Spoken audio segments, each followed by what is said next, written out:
The fluorescent lights of the clinic waiting room buzzed like trapped insects. Aisha clutched her purse strap so tightly her knuckles blanched. 24 years old, and this was the first time she'd ever stepped into a gynecologist's office. The appointment card trembled in her lap. Dr. Zain Malik, 10:15 a.m.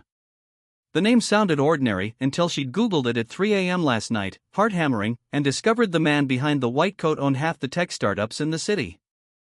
A young millionaire. Her doctor. She wanted to bolt. But the dull ache low in her abdomen had persisted for weeks, and her mother's voice echoed in her head, "Beta, pain is Allah's way of telling you to listen to your body." Aisha had listened. She'd saved 3 months of tutoring wages for this visit. No insurance. Cash only. The receptionist had been kind, sliding the fee schedule across the counter like contraband. Now the door opened. Aisha Khan? Her legs felt borrowed. She followed the nurse down a hallway that smelled of antiseptic and money, marble floors, abstract art that probably cost more than her annual salary. The exam room was mercifully small. Paper crinkled under her as she sat. She kept her hijab pinned tightly, dupatta draped like armor. Knock. Knock. The door opened before she could answer. He was younger than the photos, 30, maybe 31. Tailored white coat over a charcoal shirt, sleeves rolled once, revealing a watch that could have paid her university fees. Dark hair slightly tousled, as if he'd run a hand through it during a board meeting. His eyes, though hazel, sharp, and unexpectedly kind, met hers for a fraction too long.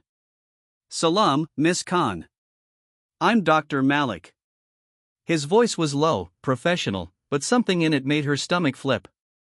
"You can call me Zain if that's easier." She managed a nod. Words had evacuated her throat. He glanced at the chart. "First visit?" Another nod. "That's okay. We'll take it slow." He pulled the stool closer, not too close. "Tell me what brought you in today." The ache. The irregular cycles.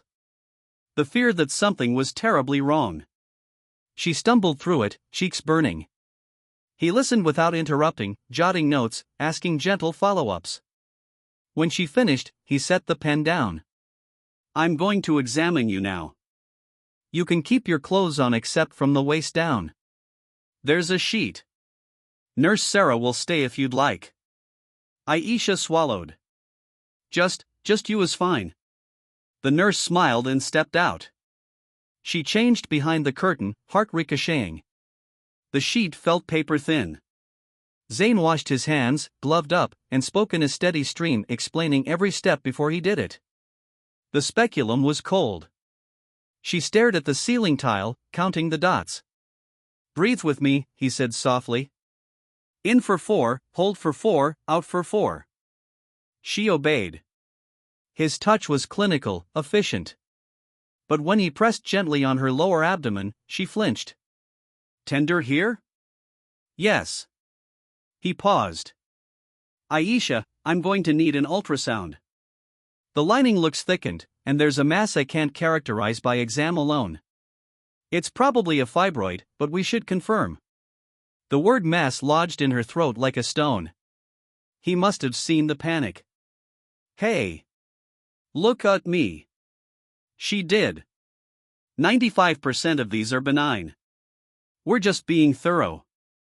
She nodded, but tears threatened. He helped her sit up, handed her tissues without comment. "I'll step out while you dress. Then we'll talk options." When he returned, she was back in her shellwork camise, dignity somewhat restored. He pulled up the ultrasound images on a tablet. "See this?" He zoomed in. "That's the fibroid. About 4 centimeters. It's pressing on your uterus, which explains the pain and heavy bleeding. We have choices: medication to shrink it, a minor procedure, or monitoring if symptoms improve."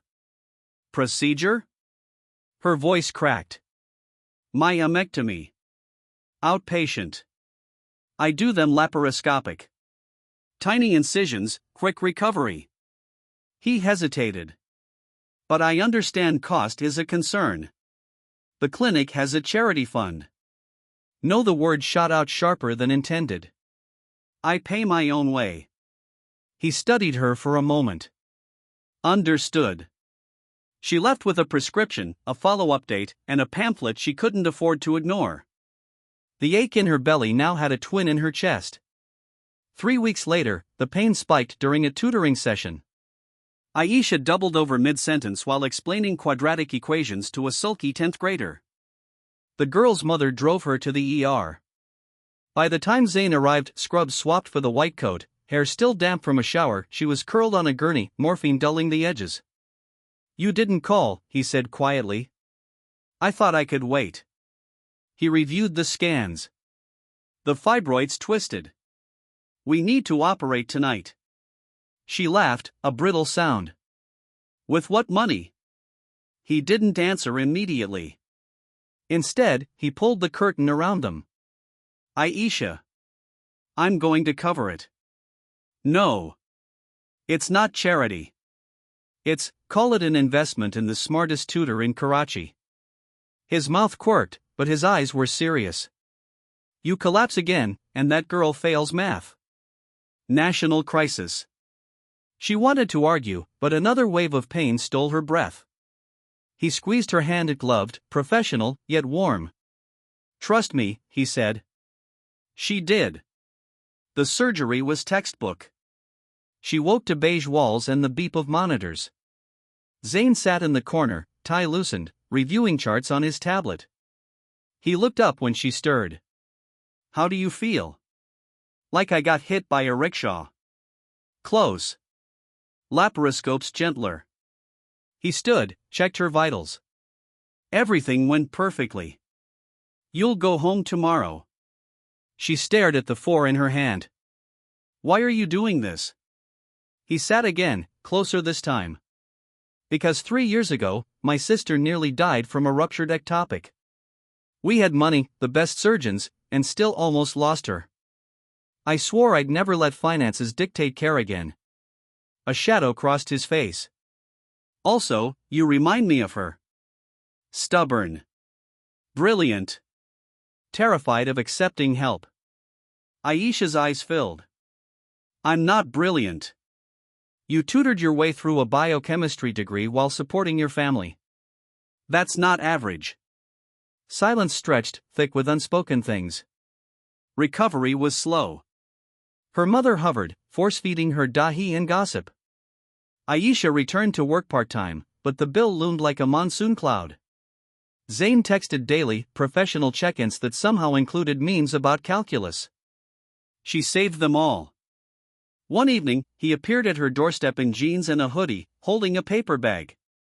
Peace offering. Biryani from Student Biryani.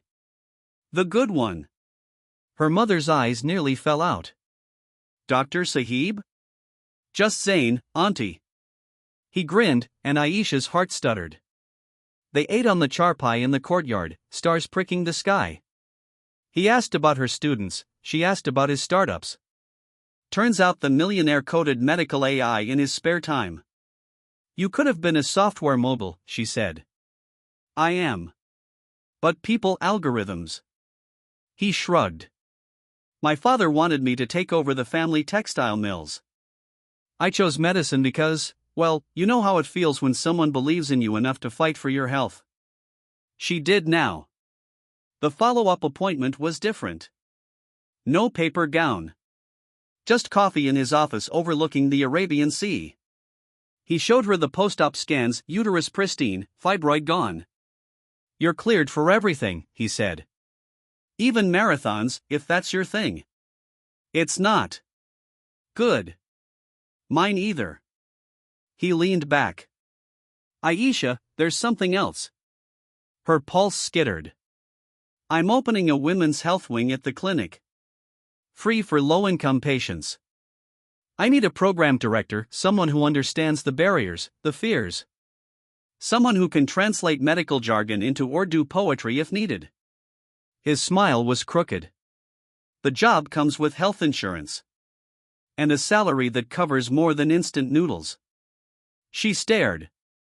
You're offering me a job? I'm offering you a partnership.